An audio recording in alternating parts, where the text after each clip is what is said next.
Hello,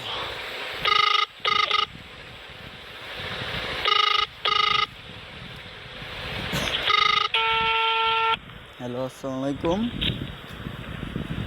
ওয়ালাইকুম আসসালাম। কেমন আছেন? হ্যাঁ, ভালো আছি। তুমি কেমন আছো? হ্যাঁ, ভালো। হ্যাঁ, ভালো আছো না? হুম, আচ্ছা, তুমি কার সঙ্গে আছো? আমি তো রবিউলের সাথে আছি। ওই মাদার চোরের সঙ্গে? হুম, ওই মাদার চোর তো এতই হারামজাদা। ওই শুয়োরের বাচ্চা, ওই তো লটির বাচ্চা, ওই সাহাচুদির বেটা মাগিল দিছে, এতই মাগিল দিছে। ওই হারামজাদের আমি সামনে পাইলে একটা এমন একটা চটকানি মারবো, শালা মাদার চোদ। তবে কি আছে, ওই মাদার চোদ ওই জায়গায় আছে নাকি? ও আমার কথা সব শুনতেছে। হুম, ওই হুম। সাহাচুদির বেটাকে শুনে শুনে আমি বেশি বলবো। শুয়োরের বাচ্চা, শুয়োরের বাচ্চাকে আমি একটা এমন একটা চটকানি মারবো, শালা শুয়োরের বাচ্চা, লটির বাচ্চা। এ বলে আপনি না মারবো। তাই নাকি? ওই হুম। শুয়োরের বাচ্চা আমাকে মারতে চায়? শুয়োরের বাচ্চাকে আমি দেখা সাক্ষাৎ হলে বলে শুয়োরের বাচ্চাকে আমি এমন চটকানি মারবো, মাদার চোদ।